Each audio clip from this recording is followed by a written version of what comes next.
दोस्तों, अभिज्ञान क्लासेस में मैं एक बार फिर आप सभी का हार्दिक स्वागत करती हूँ। आई होप सो आप बहुत अच्छे होंगे और अच्छे से पढ़ाई कर रहे होंगे। तो चलिए आज का ये लेक्चर प्रारंभ करते हैं। प्रश्न नंबर 31, भक्ति का प्रारंभ कहाँ से हुआ? तो भक्ति का प्रारंभ ये दक्षिण भारत से माना जाता है। ऑप्शन नंबर बी यहाँ आपका सही हो जाता है। चलिए इसकी व्याख्या देख लेते हैं। भक्ति का प्रारंभ दक्षिण भारत से माना जाता है। आचार्य रामचंद्र शुक्ल ने दक्षिण में भक्ति का उद्भव स्वीकार किया है और इस संबंध में मत इस प्रकार से है। भक्ति द्रावणी उपजी लाए रामानंद, प्रकट किया कबीर ने सात दीप नौखंड। तो चलिए नेक्स्ट प्रश्न देख लेते हैं। आलवार वैष्णवों की संख्या कितनी मानी गई है? तो आलवार वैष्णवों की संख्या वो 12 मानी गई है। ऑप्शन नंबर डी यहाँ आपका सही हो जाता है। आइए इसकी व्याख्या देख लेते हैं। आलवार तमिल कवि एवं संत थे। इनका काल 6ठी से 9वीं शताब्दी के बीच रहा है। इनके पदों का संग्रह दिव्य प्रबंधनम माना जाता है, जो वेदों के तुल्य माना जाता है। आलवार संत भक्ति आंदोलन के जन्मदाता भी माने जाते हैं। चलिए नेक्स्ट प्रश्न देख लेते हैं। समग्र भक्तिकालीन काव्य पर कौन सी विशेषता लागू होती है? तो समग्र भक्तिकालीन काव्य पर अहंकार का त्याग नामक विशेषता ये लागू होती है। ऑप्शन नंबर सी यहाँ आपका सही हो जाता है। चलिए नेक्स्ट प्रश्न देख लेते हैं। रामानंद किसकी शिष्य परंपरा के अंतर्गत आते हैं? तो रामानंद ये रामानुजाचार्य की शिष्य परंपरा के अंतर्गत आते हैं। ऑप्शन नंबर सी यहाँ आपका सही हो जाता है। चलिए व्याख्या देख लेते हैं। रामानंद रामानुजाचार्य की शिष्य परंपरा में आते हैं। रामानंद को भक्ति आंदोलन का महान संत माना जाता है। इन्होंने राम भक्ति धारा को समाज के निचले तबके तक पहुंचाया तथा ये पहले ऐसे आचार्य हुए जिन्होंने उत्तर भारत में भक्ति का प्रचार किया। इनके बारे में प्रचलित कहावत इस प्रकार है, भक्ति द्रविड़ उपजी लाए रामानंद। तथा इनके द्वारा रचित पुस्तकें इस प्रकार हैं, वैष्णव मताब्ज भास्कर, श्री रामार्चन पद्धति, राम रक्षा स्तोत्र, योग चिंतामणि व ज्ञान तिलक इत्यादि। चलिए नेक्स्ट प्रश्न देख लेते हैं। निम्नलिखित में एक सही युग्म है, उसको आपको पहचानना है। तो यहाँ पर आपका ऑप्शन नंबर डी वल्लभाचार्य ये शुद्धाद्वैतवाद से संबंधित है। यहाँ पर ये आपका सही दिया हुआ है। बाकी का देख लेते हैं। रामानुजाचार्य ये विशिष्टाद्वैतवाद से संबंधित रहे हैं।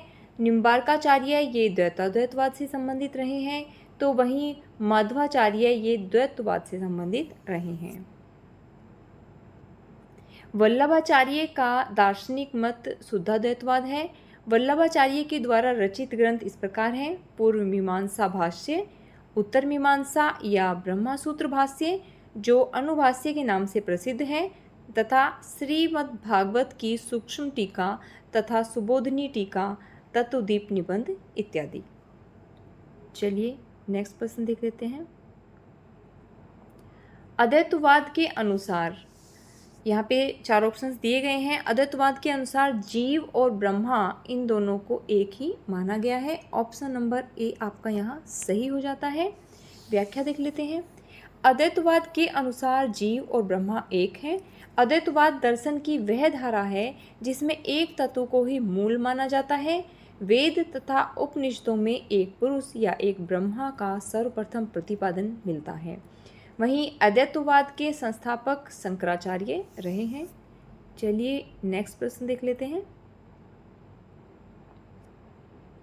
कृष्ण के साथ राधा की महानता ये किस संप्रदाय की विशेषता है? तो कृष्ण के साथ राधा की महानता ये सनकादि संप्रदाय की महानता है। ऑप्शन नंबर डी आपका यहाँ सही हो जाता है। निम्बार्काचार्य निम्बार्क संप्रदाय के प्रवर्तक आचार्य के रूप में विख्यात हैं तथा इनको सनकादिक संप्रदाय भी कहा जाता है। चलिए नेक्स्ट प्रश्न देख लेते हैं। कमल दल नैनन की उन्मानी, बिसरत नाही सखी मोमन ते मंद मंद मुस्कानी।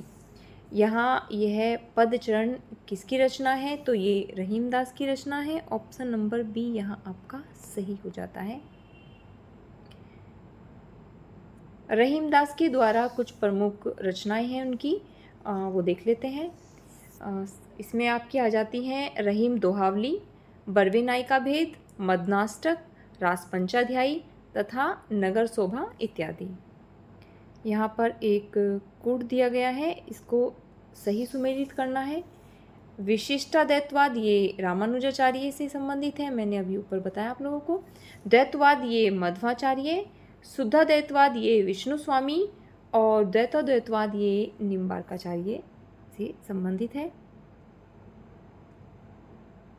एक बार और सुमेलित रूप देख लेते हैं, जिसको अच्छे से याद नहीं है उनको याद हो जाएगा। विशिष्टाद्वैतवाद ये रामानुजाचार्य, द्वैतवाद मध्वाचार्य, शुद्धाद्वैतवाद विष्णु स्वामी और द्वैताद्वैतवाद निम्बार्काचार्य। चलिए अंतिम प्रश्न देख लेते हैं। संवत 1375 से 1700 तक के साहित्य में कौन सी भावधारा परिलक्षित होती है? तो संवत 1375 से 1700 तक के साहित्य में भक्ति की भावधारा ये परिलक्षित होती है। ऑप्शन नंबर डी यहाँ आपका सही हो जाता है।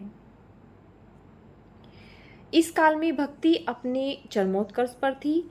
तुलसी और सूर जैसे कवियों ने भक्ति का पूर्ण प्रसार किया तथा डॉक्टर गिरिसन ने भक्ति काल को हिंदी का स्वर्णयुग कहा है। तो चलिए दोस्तों, आज का ये लेक्चर यहीं समाप्त करते हैं। अगर आपको ये प्रयास अच्छा लग रहा है तो इसे लाइक, शेयर और सब्सक्राइब कीजिएगा। Thanks for watching.